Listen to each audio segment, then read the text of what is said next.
maaf kalau apa namanya menyebut kekisruhan belakangan ini apa yang banyak terjadi. Misalnya soal ijazah. Soal ijazah presiden ribut sampai sekarang, masif sekali gerakannya. Itu apakah tidak bisa ditangkal agar tidak sampai terjadi suatu saat hal-hal seperti itu? Soal ijazah presiden asli itu apa tidak, itu pelanggaran hukum atau pelanggaran etik? Ini sebenarnya tidak akan terjadi soal pelanggaran itu kalau undang-undangnya ketat, mengatur, mengantisipasi agar itu tidak terjadi, dan kalau terjadi apa akibatnya. Misalnya kasus ijazah Pak Jokowi yang sekarang ini, saya ikut bicara sebentar kemarin. Saya sih tidak, saya tidak peduli apakah ijazah Pak Jokowi itu asli atau tidak. Saya tidak peduli karena itu tidak akan ada akibatnya terhadap proses ketatanegaraan kita. Dalam arti begini, taruhlah misalnya betul tuh ijazah Pak Jokowi palsu misalnya. Lalu ada yang mengatakan gini, kalau betul ijazah Pak Jokowi palsu, maka seluruh keputusan-keputusannya selama menjadi presiden itu batal, tidak sah. Saya bilang, enggak lah. Apa hubungannya? Itu kan hukum tata negara. Kalau pidana iya. Pidananya bisa. Kalau terjadi pemalsuan, itu karena kebohongan. Kebohongan publik karena pemalsuan. Itu bisa, tapi pidana itu tidak menyangkut ketatanegaraan ke orangnya. Kalau ketatanegaraan misalnya pengadilan memutuskan hari ini, presiden kemarin ijazahnya palsu, maka semua keputusan jasa ya bubar negara ini. Undang-undang pemilu dia yang buat, pemilunya udah selesai, yang tanda tangan tuh presiden, apa tidak sah? Yang mengangkat hakim-hakim tuh tanda tangannya presiden, hakim MA. Apa putusannya batal semua?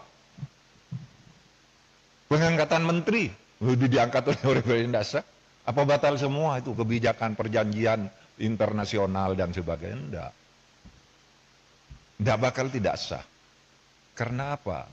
Kalau pendekatannya hukum tata negara dan hukum administrasi negara, itu dalilnya itu keputusan yang sudah dibuat secara sah oleh kedua belah pihak, itu harus dijamin kepastian hukumnya. Wah, itu berlaku. Kalau salah ya sudah, misalnya kita kontrak dengan Cina, bikin jalan tol gitu, bikin kereta api gitu. Karena kita tidak senang lalu mau batal, ya Cinanya tidak mau. Kita terikat oleh hukum internasional juga dalam sengketa internasional. Atau kampus-kampus ini menjadi tidak sah semua ijazahnya, karena apa? Yang mengangkat menteri, rektornya yang menandatangani ijazah itu. Menteri itu diangkat oleh presiden. Oleh sebab itu jangan terlalu ngelantur.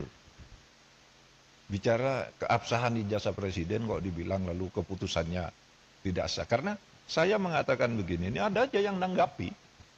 Saya lihat di TikTok. Seakan-akan apa? Mahfud MD sekarang sudah berubah. Gitu. Sudah mendukung Pak Jokowi. Dia mengatakan bahwa kalau ijazahnya Pak Jokowi palsu, keputusannya tidak batal. Lah iyalah, bukan karena mendukung, memang begitu. Coba, teori apa yang bisa menyatakan itu? Kecuali pidana ya. Kalau pidana personal, bukan pada keputusan ketatanegaraannya. Iya, saya bilang. Yang saya katakan begini, ada yang tanya juga, Pak Mahfud, Anda kok nggak ikut-ikut nih? Ikut dalam gerakan menggugat ijazahnya Pak Jokowi. Saya tidak punya kepentingan. Apa? Kepentingan saya tidak ada. Makanya itu ditolak. Ditolak oleh pengadilan tuh bukan karena pengadilannya salah. Gini, mari saya jelaskan. Biar nanti saudara, kalau mencari celah ngatur pelanggaran presiden yang terlanjur terjadi itu, di undang-undang kepresidenan mau diatur bagaimana. Saya dengar paper yang masuk sudah banyak, coba nanti dipilih butir. Ya begini, yang gugat ijazahnya Jokowi ini pertama masuk ke gugatan peradilan perdata. Sudahlah, keabsahan ijazah kok digugat ke pengadilan perdata, pengadilan bilang bukan wewenang saya.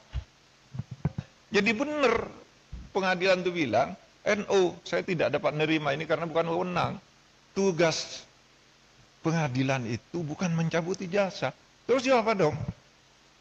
Lagi pula, kalau perdata itu ya seperti teorinya perdata itu yang menimbulkan hak dan kewajiban. Orang bisa melakukan gugatan perdata kalau ada perjanjian kontraktual, kontrak di antara kedua pihak di mana yang satu tidak memenuhi syarat. Kapan Pak Jokowi melakukan kontrak dengan orang yang menggugat itu? Mewakili siapa dia? Iya kan? Pengadilan begitu. Saya tidak membela Pak Jokowi, tidak juga membela pengadilan. Benar dia, justru kalau dia memutus salah. Pengadilan negeri itu. Terus kemana dong? Tidak ada kok. Pihak yang dirugikan siapa? Secara perdata. Siapa yang perdata itu kan pribadi dan badan hukum privat. Oh kalau gitu pindah ke PT UN. PT UN juga menyatakan tidak bisa nerima. Kenapa? Kalau saya dinyatakan mencabut ijazah tidak sah. Seharusnya Anda minta, kalau mencabut ijazah itu minta ke UGM. Karena UGM yang menerbitkan, masa PT UN? Dan lagi pula apa rugimu secara ketatanegaraan, ketatausahaan negaraan? Pencabutan itu minta ke UGM, ngomong UGM yang mengeluarkan. Kok saya disuruh menyatakan tidak sah? Kalau Kalimantan suruh nyatakan tidak sah, pasti NO dong. Kalau mungkin minta agar pengadilan memerintahkan UGM untuk mencabut gitu, itu jadi perkara, pihaknya jadi UGM. Maka saya bilang, wah UGM tidak usah melibatkan diri lah, apa buang-buang waktu begitu. Dan orang tidak berwenang juga. Lembaga hukum perdata privat, kelompok orang, datang ke UGM, memaksa saya meminta lihat ijazahnya Pak Jokowi, tidak bisa. Kalau begitu setiap orang bisa datang ke sana, minta, melihat. Ijazahnya Pak Mahfud itu apa? Gitu. Misalnya, saudara nulis nih, kayak ini. Profesor Dr. Muhammad Mahfud MD SHSU, benar. Tapi sekarang yang beredar, Profesor Dr. Muhammad Mahfud MD SHSU MIP. Yang di kepres yang terakhir itu ada MIP-nya. Saya tidak pernah mengusulkan nama MIP itu. Tapi saya tahu, kira-kira orang yang membuat kepres ini tahu bahwa saya punya gelar MIP dari UGM. Tetapi MIP itu sudah ditulis di SU itu, karena saya lulus UGM S2 itu, waktu itu lulus, tahun 87 itu gelar S2 UGM namanya SU, Sarjana Utama. Sesudah itu ganti MA, Magister Artium. Sesudah itu berubah Magister Ilmu Politik, Magister Ilmu Hukum, Magister Ilmu Teknik, kayak gitu-gitu. Sebenarnya SU itu sudah mewakili MIP. Kalau orang lalu minta ke pengadilan cabut, saya tidak masang sendiri, saya tidak tahu.